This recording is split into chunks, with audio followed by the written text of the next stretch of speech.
Sebanyak 816 juta ringgit pembiayaan disalurkan Tekun Nasional kepada lebih 30,000 usahawan sepanjang Januari hingga September tahun ini di seluruh negara. Menteri Pembangunan Usahawan dan Koperasi KUSKOP, Datuk Ewan Benedict berkata, daripada jumlah itu, 95 juta ringgit disalurkan kepada 4,150 usahawan Sabah. Bagi daerah Kota Belud sahaja, 9.1 juta ringgit pembiayaan telah disalurkan kepada 287 usahawan dalam tempoh yang sama tahun ini. Datuk Ewan berkata KUSKOP melalui Tekun Nasional akan terus memperkukuh sokongan kepada perusahaan mikro, kecil dan sederhana PMKS khususnya di Sabah.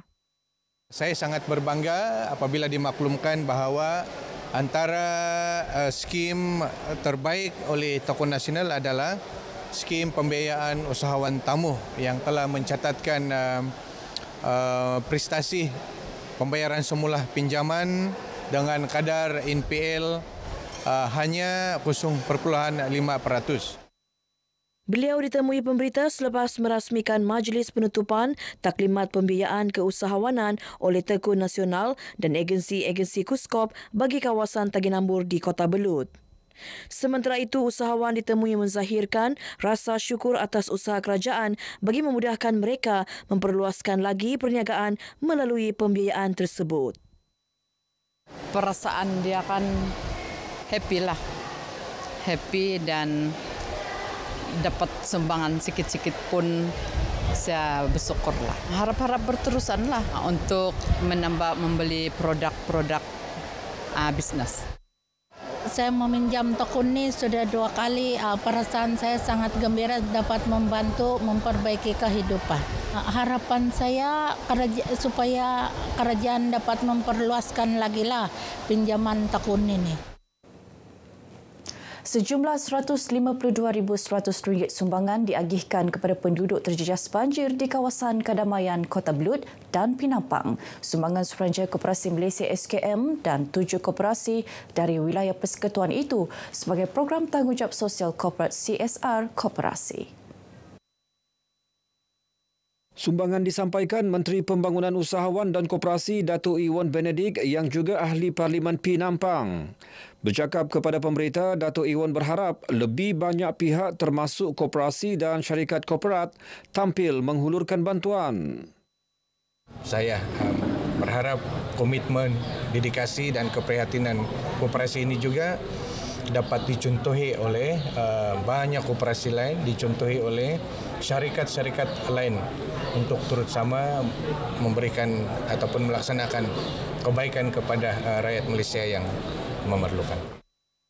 Antara bantuan yang disalurkan termasuk bakul makanan, pakaian sekolah dan pelbagai peralatan seperti pam air, kanvas, tangki air dan sampan.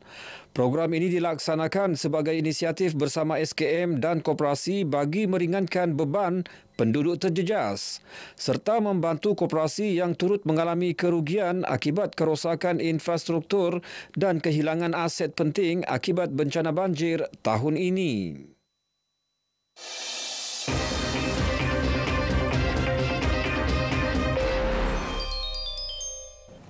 Kemiskinan, bentuk muka bumi dan kurang kesedaran kepentingan pendidikan antara punca keciciran pendidikan khususnya kalangan murid orang asli dan pribumi di kawasan pedalaman dan pulau.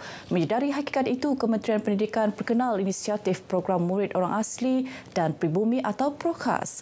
Perkongsiannya bersama Fauzia Ajak.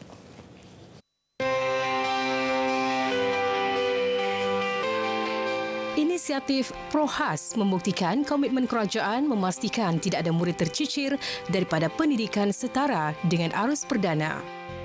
PROKAS ni adalah satu program khas yang kita melihat lokasi-lokasi yang agak sukar untuk kita bawa murid ni keluar ke sekolah. Jadi inisiatif kita adalah untuk mewujudkan satu kelas atau beberapa kelas untuk murid-murid belajar secara kalau satellite school lah. Kelas satelit diwujudkan di kampung dengan tenaga pengajar terdiri daripada guru dari sekolah berhampiran. Program yang dilaksana di Kelantan dan Perak ini kini diperluas ke kawasan lain. turut diwujud Sekolah Komprehensif 9 K9. Komprehensif 9 merupakan salah satu pendekatan yang membolehkan lebih ramai anak murid itu dapat kita selamatkan daripada tercicir daripada sistem pendidikan kita. Ibu bapa memainkan peranan yang sangat penting untuk menggalakkan anak-anak mereka datang ke sekolah supaya kemudahan itu benar-benar memberikan makna kepada mereka lah. Pelaksanaan kelas terapung satu lagi inovasi kaedah pendidikan yang dirancang bagi memastikan akses pendidikan dapat dipertingkat. Kita insya-Allah kita sedang merangka yang keempat iaitu kelas terapung.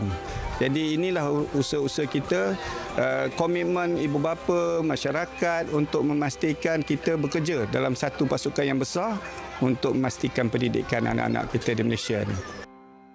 Rancangan pembinaan sekolah di Serudung Laut Tawau, komitmen kerajaan memastikan pendidikan anak-anak di luar bandar terjamin.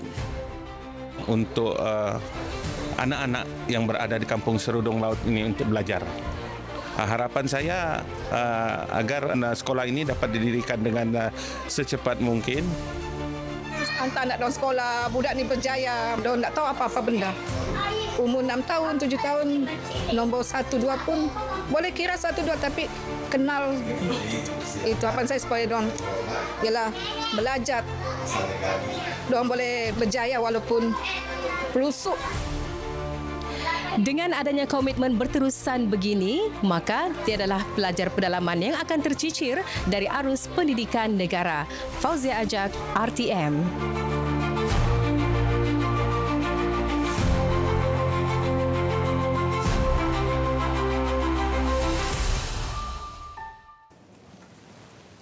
Solidariti kepada rakyat Malaysia ditahan di perairan Gaza oleh rejim Israel. Lebih 200 orang menyertai Himpunan Global Semut Flotilla GSF yang diadakan di perkarangan Masjid Negeri Kota Kinabalu. Himpunan dianjurkan Angkatan Belia Islam Malaysia ABIM Sabah bersama 18 pertubuhan bukan kerajaan NGOs bagi mengecam dan bantahan terhadap tindakan rejim Israel itu. Salah seorang peserta himpunan, Awang Abdul Muiz Awang Marusin, ketika ditemui berkata, beliau hadir dalam himpunan ini memberi sokongan kepada GSF dan penduduk Gaza, serta tidak berhenti berdoa agar Gaza dapat merdeka dari ancaman rejim Israel. Kita sudah sangat bahagia sebetulnya berada di bumi Malaysia. Lebih-lebih pada zaman Malaysia Madani dan Sabah Maju Jaya. Jadi sepatutnya kita sebarkan dan terjemahkan perkara yang sama untuk saudara-saudara kita di Palestin, sama ada di tebing barat maupun di Gaza. Dua rakyat Sabah, Zizi Kirana dan Sul Aidil, yang menyertai misi kemanusiaan GSF ke Gaza itu antara yang ditahan rejim Israel. Menjelang pembentangan Belanjawan 2026, golongan belia menyuarakan harapan agar kerajaan dapat menyediakan pendidikan yang seiring dengan era digital demi memastikan mereka mempunyai peluang yang cerah dalam pasaran kerja.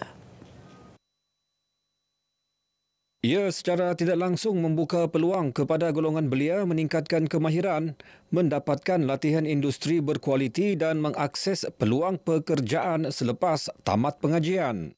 Harapan saya untuk belanjawan ni adalah belanjawan ni lebih menekankan untuk pemerkasaan mahasiswa dan juga pemerkasaan kebajikan mahasiswa di mana kita boleh membuka lebih banyak saluran untuk kebajikan mahasiswa.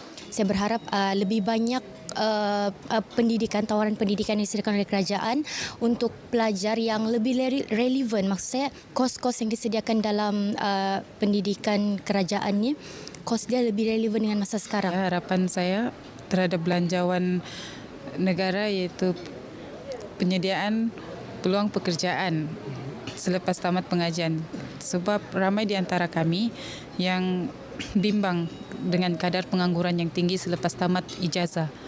Jadi diharap kerajaan dapat menyediakan peluang pekerjaan dan diutamakan kepada student lepasan ijazah. Perdana Menteri Datuk Seri Anwar Ibrahim yang juga Menteri Keuangan dijadualkan membentangkan Belanjawan 2026 di Parlimen pada 10 Oktober.